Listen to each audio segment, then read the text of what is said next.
आज उत्तम क्षमा का पावन पुनीत अवसर दशलक्षण महापर्व का प्रारंभ है। अपने मुखारविंद से आज की मांगलिक देशना देकर के हम सबको कृतार्थ करें। हे भगवान, हे गुरुदेव, नमोस्तु नमोस्तु नमोस्तु। आप सभी लोग शांति से बैठ जाए।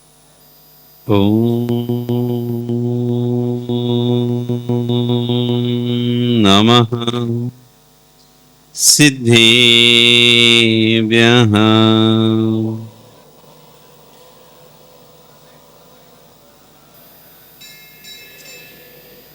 ॐ नमः सिद्धेभ्यः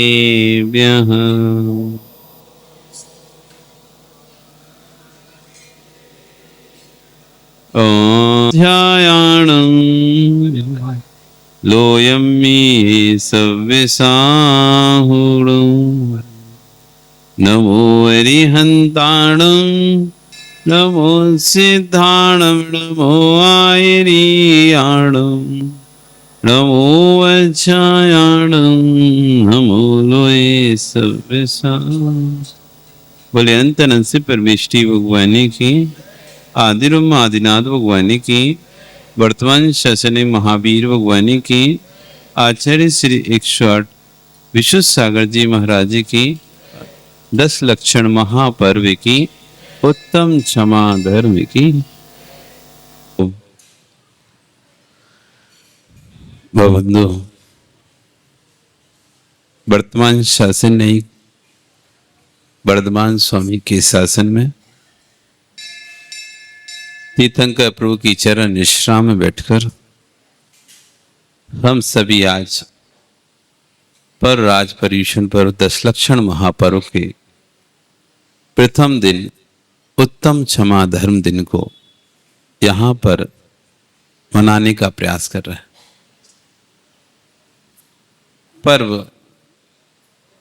पर्व से अर्थ लोगों ने लगाया है पिकनिक, खाना पीना, मौज मस्ती। दीपावली पर्व आया, होली का पर्व आता है, सावन का पर्व आता है। आया कि नहीं गया? अभी सावन गया कि नहीं गया? तो क्या किया आपने? खाना पीना, कपड़े खरीदना, वस्तुएं खरीदना।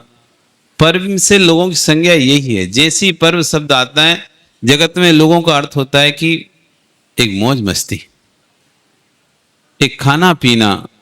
लेकिन जैन धर्म में पर्व का अर्थ भिन्न है। खाने पीने का नाम पर्व नहीं है, मौज मस्ती करने का नाम पर्व नहीं है, आत्मा के उत्थान का नाम पर्व है। जिन पापों को हम छोड़ नहीं पाते हैं, जिन बुरी आदतों को हम छोड़ नहीं पाते हैं, जिस समय वो पाप छूटते हैं वही दिन हमारा पर्व होता है। इस 10 दिन, क्या नाम तुम्हारा बेटा? प्रासुक। प्रासुक बाजार में खा रहे हो क्या 10 दिन? अभी 10 दिन नहीं खाओगे ना? आलू भी खाओगे 10 दिन? शायद नहीं खाओगे। बहुत सारे लोगों ने आलू छोड़ दिए होंगे 10 दिन। छोड़े कि नहीं छोड़े? बाजार का भी छोड़ा होगा बहुत से लोगों ने कि 10 दिन बाजार में, होटल में नहीं जाएंगे। नहीं जाओगे ना? आपको पता है होटल में जाना अच्छी बात नहीं है। होटल में जाना अच्छी बात नहीं है। इसलिए 10 दिन आपने सोचा मैं एक बुराई को छोड़ता हूं। अच्छी बात होती तो आप छोड़ते क्या? अच्छा होता तो आप छोड़ते क्या? नहीं छोड़ते ना। यदि अभक्ष्य खाना, आलू प्याज खाना अच्छा होता तो आप कभी नहीं छोड़ते। आपको स्वयं पता है कि रात्रि भोजन करना अच्छा नहीं है, इसलिए आप 10 दिन हम रात में भोजन नहीं करेंगे। हम 10 दिन आलू प्याज नहीं खाएंगे। ये छोटे छोटे बच्चों तक को पता है कि पिज्जा, बर्गर, आलू प्याज ये 10 दिन नहीं खाना है, ये अच्छे नहीं होते। पाप लगता है, पाप लगता है। मतलब हर व्यक्ति को पता है कि पाप क्या है। हर जीव को, छोटे बच्चे से लेकर बूढ़े व्यक्ति तक को पता है कि पाप क्या है। वो पर्व जब आता है, पर्व है आज, इसलिए पर्व के दिन आज पाप नहीं करें। 10 लक्षण पर्व आ रहे हैं। भोगों के लिए नहीं आए, आत्म उत्थान के लिए आए हैं, आत्म उन्नति के लिए आए हैं, बुराइयों को छोड़ने के लिए आए। जो हमारा 10 लक्षण पर्व है वो बुराइयों का त्याग का पर्व है। क्रोध करना अच्छी बात नहीं है, क्रोध करना अच्छी बात नहीं है, इसलिए क्रोध का त्याग कर दो। त्याग आज अब 10 लक्षण पर्व है, आज क्षमा धर्म का दिन है। क्रोध नहीं करना, क्रोध नहीं करना, क्योंकि क्रोध करना अच्छी बात नहीं है। जो जो बुराइयां हैं हमारे त्याग के भाव आ रहे हैं, यही है पर्व। जैन शासन में मौज मस्ती का नाम, घूमने फिरने का नाम, पिकनिक मनाने, खुद खा लो, दूसरों को अपने डिब्बे से खिला दो, गले मिल लो, एक दूसरे गले मिल लो, इसका नाम पर्व नहीं था।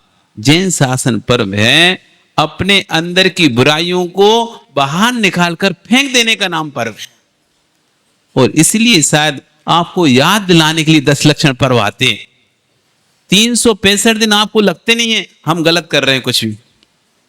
हम रात में भोजन करके गलत कर रहे हैं, या होटल पर जाके गलत कर रहे हैं, या आलू प्याज खाते हुए गलत कर रहे हैं, कुछ आपको लगता ही नहीं, फील होता है कि कभी ऐसा मैं कोई गलती कर रहा हूं?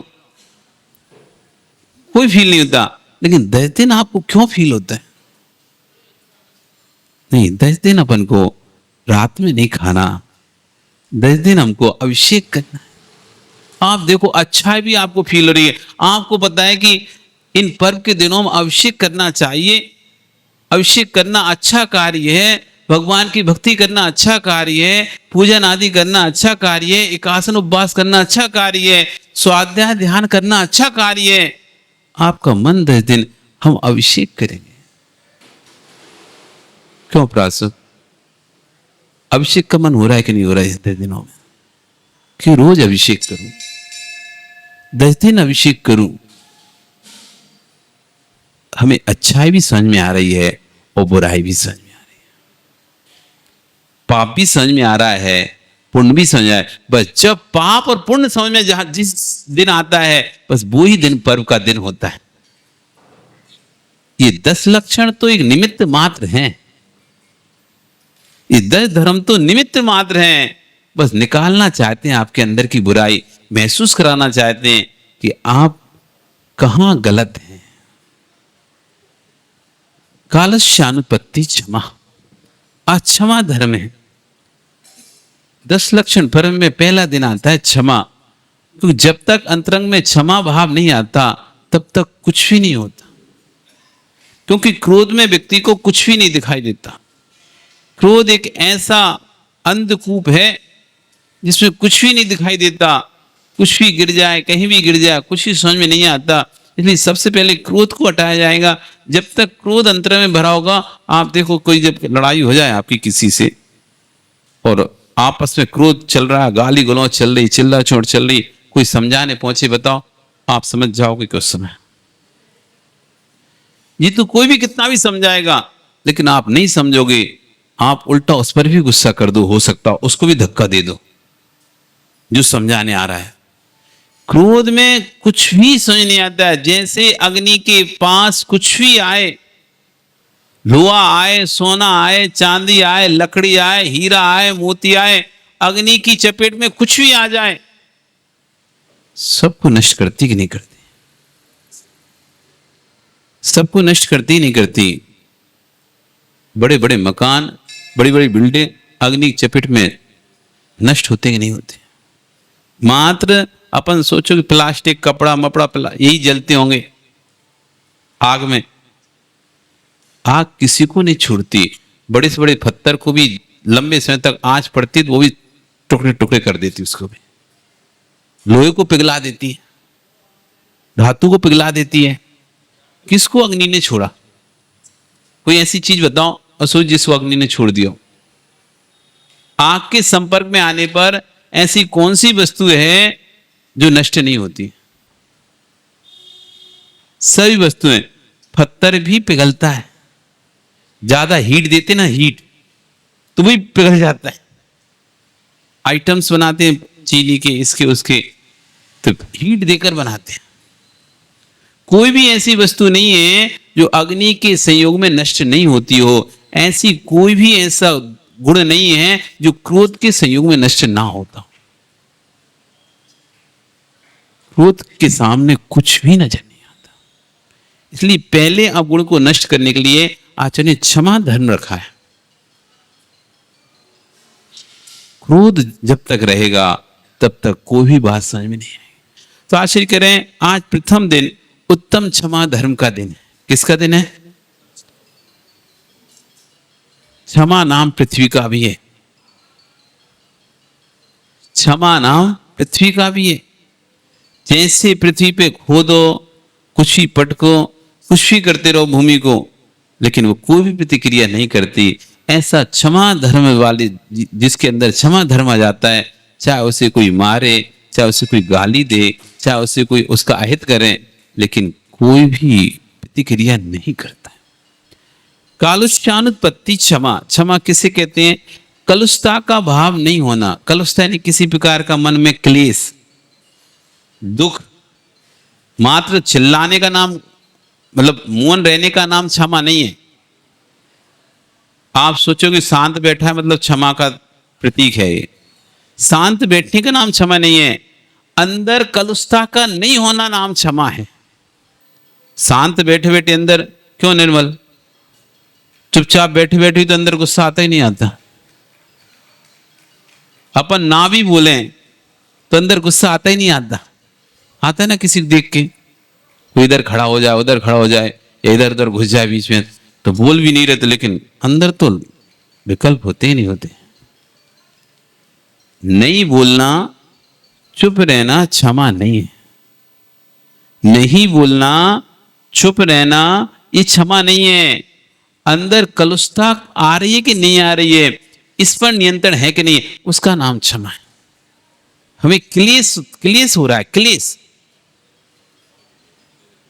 क्लेश उत्पन्न हो रहा है, किसी भी बात को लेकर क्लेश हो रहा है, चाहे किसी को देखकर क्लेश हो रहा हो, चाहे किसी की बात सुनकर क्लेश हो रहा हो, कोई दृश्य देखकर। अभी देखो, अभी आप मंदिर में हैं, कितना क्लेश होता होगा। कभी कभी आप शांति से अपनी भक्ति पूजा कर रहे, वो पीछे से किसी ने आके छीन लिया। आप अभिषेक करने के लिए तैयार होकर आ रहे थे, नहा धोकर आ रहे थे, और पीछे से आके किसी ने धक्का दे दिया, असोले का कर दिया आपको। अच्छा बताओ, यशपाल क्लेश होगा कि नहीं होगा? हृदय से बताना। कोई आपको, बेटा क्या नाम तुम्हारा? उस नरेश पुत्र सुशांत, कोई ने आपको, आप नहा धोकर आ रहे थे और किसी ने आपको पीछे से छीन लिया, या कोई टकरा गया, अथवा किसी ने आपको बोला अरे तुम छिल गए, तुमने नहीं देख पाया, कोई तुम्हारे बगल से निकला और तुम छिल गए, और उसने सामने वाले ने देख लिया, उसे छिल गए, जाओ वापस। अंदर कुछ होगा क्या? हैं? बुरा लगेगा ना? अरे देख के नहीं चलता, छी दिया मुझे। अगर तुम संभाल के चल रहे तो दूसरा बिना देखे और ऐसा चला आ रहा तो तुमसे टकरा गया, कुछ बोलोगे उसे? क्या बोलोगे? देख के चलो भैया, देख के चलो। अब देखो हमें फिर से जाना पड़ेगा नहाने। अंदर में विकल्प आया कि नहीं आया? अंदर में क्लेश, हनुमान जी क्लेश होता है कि नहीं होता? कोई कहे कि नहीं होता, ये झूठी बात है। आप जैसे ही कुछ गड़बड़ी देखते हो, कुछ गड़बड़ होते हुए देखते हो, अंदर में एक परिणमन होता है कि नहीं होता? इसका नाम ही क्रोध है, इसका नाम ही कलुषता है। हमने सिर्फ क्रोध को गुस्से से डिफाइन किया है। हमने सिर्फ क्रोध को किससे डिफाइन किया है? गुस्से से, कि चिल्ला रहा है, देखो तुम चिल्ला रहे, गुस्सा कर रहे हो। मां चिल्लाना, गुस्सा करना मात्र क्रोध नहीं है। जितने भी कलुषता के परिणाम है वे सब क्रोध के परिणाम है। जितने भी अंदर में अपने अंतरंग परिणाम जितने भी खराब होते हैं, किसी को देखकर, अभी देखो यहां कोई आप लोग बैठे हो, और इसी विषय में कोई बिना शुद्ध वस्त्र वाला निकलना प्रारंभ कर दे आपके बीच से, अच्छा बताओ कुछ होगा क्या? कुछ होगा क्या आपके अंदर? किसी को गुस्सा आएगा, कोई कहे ए, क्या कर रहे? कोई पीछे धकाएगा, कोई चल, कोई हट, कोई चल, कोई हट, कोई कुछ अंदर परिणाम चलेगा नहीं है। एक जीव निकलने से अंतरंग में कुछ परिणाम हो रहा है कि नहीं हो रहा, बस इसी परिणाम पकड़ना। यही कसाय है, यही क्रोध है। और आपको देखने में लगेगा नहीं, लेकिन आचार्य ने इसलिए गुस्सा नाम क्रोध नहीं कहा। कलुस्सा की उत्पत्ति ना होना क्षमा है, यानी कलुस्सा की उत्पत्ति होना क्रोध है। जैसे कह दिया रात में दिन में खाना ही धर्म है, मतलब रात में खाना अधर्म हो गया। विपरीत अब लगा लो ना, दिन में खाना ही, दिन में भोजन करना ही धर्म है, जो रात में भोजन करता है वो अधर्म है।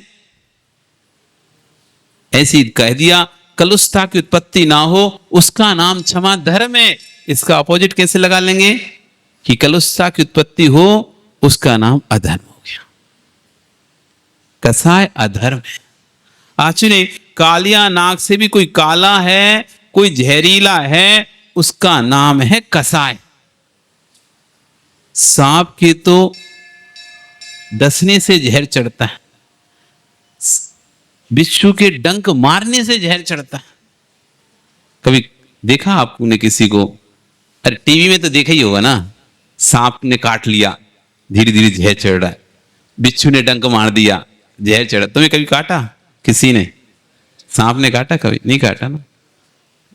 मच्छर ने काटा, सांप ने तो नहीं काटा पर मच्छर ने काटा, उसका भी जहर चढ़ता है। थोड़ी देर के लिए वहां पर आपको खुजली होने लगती।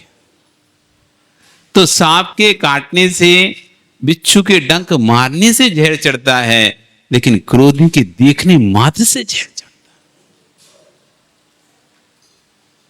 क्रोध की आंखों से कोई देख ले, पूरी बॉडी झंझना जाती है। कभी पिता ने गुस्सा में देखा कि बेटा प्रासन है? जब तुम छोटे थे तो पिता का चेहरा देख के तुम्हारी कब कभी छूटी कि नहीं छूटी? कभी पिताजी आज बहुत गुस्से में, हमारी तो छुट्टी कई बार। जब जब पिता को गुस्सा में देखते हो, छोटे थे, बच्चे थे, मां को या पिता को गुस्से में देखो तो अंदर कब कभी छूटती नहीं है। बिना कुछ बोले अंदर डर बैठता था या नहीं बैठता था?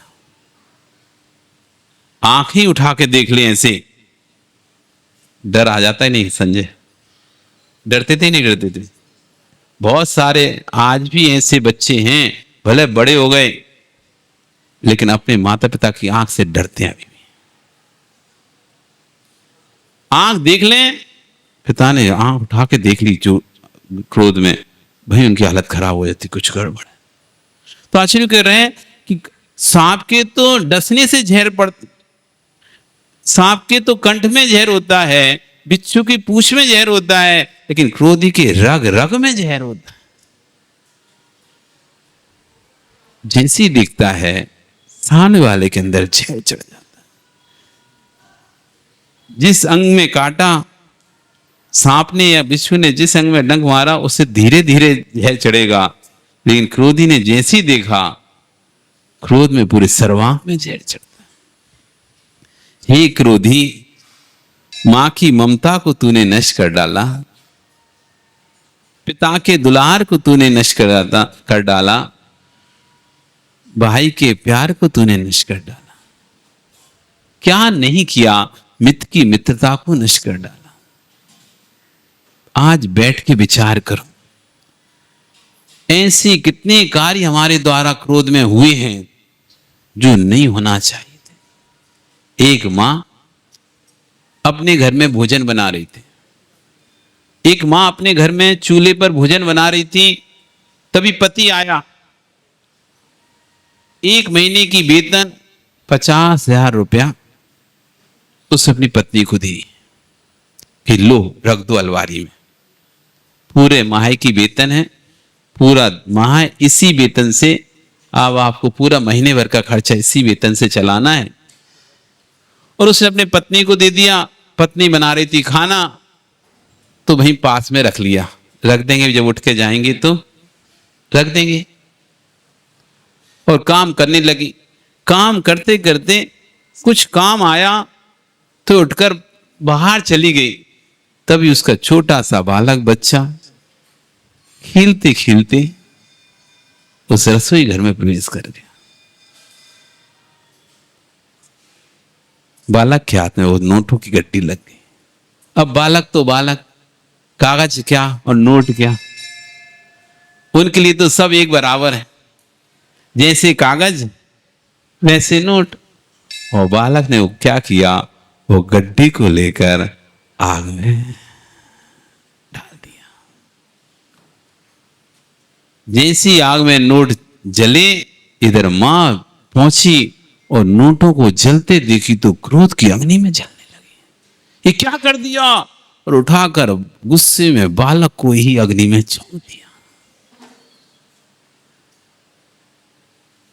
जैसी बालक की चीखें आई, पति बाहर निकला, पति आया अंदर, देखता है बालक को खींचता, गुस्से में अपनी पत्नी को ही उसमें झोंक देता। देखते देखते हंसता खेलता पूरा परिवार नष्ट हो जाता। कितनी बार घर का एकदम अच्छा माहौल, खुश माहौल क्रोध से गमगीन हो जाता। सब अच्छा चल रहा था, इतना गुस्सा आया, जाकर छत से कूद गया। इतना गुस्सा आया उसको, जाकर हाथ काट लिया। इतना गुस्सा आया, पंखे से लटक गया। वो जो खुश था पूरा घर परिवार, वो बिखर कर टुकड़े टुकड़े। हे क्रोध, तूने किया क्या? एक कटोरे में खाने वाले भाइयों को हे क्रोध तूने अलग अलग कर दिया। एक साथ रहने वाले परिवार को टुकड़े टुकड़े किसी ने किए। हे क्रोध, तेरी महिमा। इसलिए इस क्रोध की महिमा को समझो। उस क्रोध की महिमा से बचने के लिए अपने परिणामों को निर्मल करो। आचार्य कह रहे हैं, मां की ममता को तूने नष्ट कर डाला, पिता के दुलार को तूने नष्ट भंग कर दिया, मित्र की मित्रता को तूने नष्ट कर डाला, तेरे पास बचा क्या? पूरा घर बर्बाद तूने कर दिया। एक क्षण की ज्वाला ने सब कुछ समाप्त कर दिया। एक क्षण में पूरा भवन ध्वस्त हो गया। पूरे जीवन की मित्रता क्षण भर में नाश को प्राप्त हो गई, ध्वस्त हो गई। ध्यान देना, मेरा कोई अमित्र है तो क्रोध है, मेरा कोई मित्र है तो क्षमा है। क्षमा मेरा मित्र है, क्रोध मेरा शत्रु है। हम व्यक्ति को शत्रु मानते हैं, व्यक्ति शत्रु नहीं है। कोई तुम्हारा शत्रु है क्या? ललित है कोई शत्रु? बहुत हैं, हो ही जाते हैं। वो शत्रु है या मित्र है? वो एक व्यक्ति तुम्हारा शत्रु, जैसे तुम शत्रु कहते हो, निर्णय करो वो शत्रु है कि मित्र है। यदि वो शत्रु है तो सबके लिए शत्रु होना चाहिए। यदि मित्र है तो सबके लिए मित्र होना चाहिए। वो व्यक्ति क्या है, शत्रु या मित्र? किसी का शत्रु है, किसी का मित्र। आखिर है क्या वो किसी का शत्रु है, वो किसी का मित्र है। एक व्यक्ति खड़ा हुआ है, वो इसका शत्रु है, इसका मित्र। आप कह रहे हैं ये व्यक्ति शत्रु है इसका और ये व्यक्ति मित्र है इसका। तो व्यक्ति आखिर क्या है, शत्रु है या मित्र है? कोई एक होगा ना। ये व्यक्ति काला है, अब काला है तो काला ही रहेगा। चाहे तुम्हारे सामने है तब भी काला रहेगा, इनके सामने है तब भी काला रहेगा। गोरा तो नहीं हो जाएगा ना, किसके सामने गोरा होगा, इसके सामने काला हो गया। अगर काला है तो काला ही रहेगा, और गोरा है तो सबके सामने गोरा रहेगा। घर में जाएगा तब भी गोरा रहेगा, बाजार में जाएगा तब भी गोरा रहेगा। ऐसे यदि शत्रु है तो सबके सामने शत्रु रहेगा। यदि मित्र है तो सबके सामने मित्र रहेगा। अब बताओ, व्यक्ति शत्रु है या मित्र है? क्या है? हैं? हाँ, तो व्यक्ति क्या बना? वो शत्रु बना या मित्र है? क्या है वो तो अनबन तुम्हारी हो गई। वो क्या है? सामने वाला व्यक्ति शत्रु है या मित्र है? अनबन आपकी हुई ना, तो आप उसे शत्रु बोल रहे हो।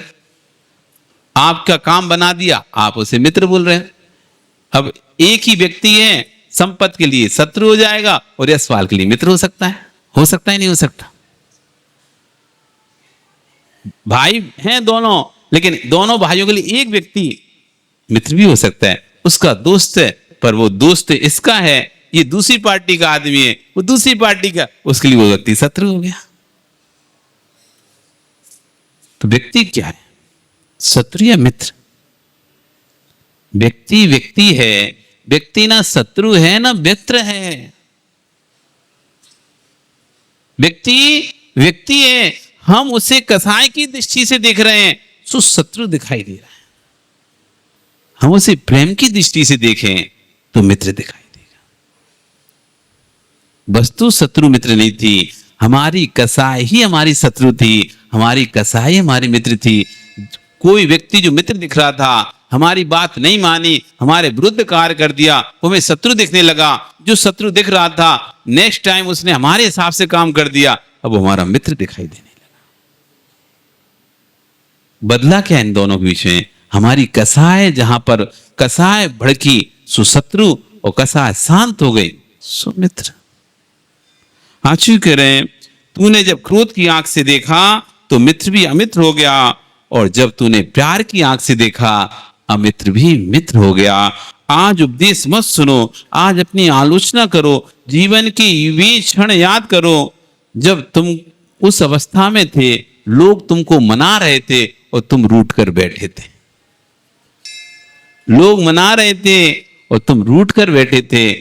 तुमने मां के द्वारा दिए गए कटोरा दूध का ऐसे फेंक दिया था। किसी ने आपको भोजन की, तुम्हारी बेटी की मां ने भोजन की थाली लगाई तो तुमने ऐसे फेंक दी थी, नहीं खाना। उस क्षण को याद करो कि क्रोध में हमने क्या क्या कसाई की। आज आपका समय हो गया। शाम को फिर मिलेंगे, चर्चाएं करेंगे। अब ऐसा है कि समय है कम, काम है बहुत सारे आप लोगों को, इसलिए सीमित समय में सीमित बात ही हो पाती है। लंबी बात करना है तो लंबे समय चाहिए होता है, लेकिन अब ठीक है, जो है सो ठीक है। बोली भगवान महावीर स्वामी की।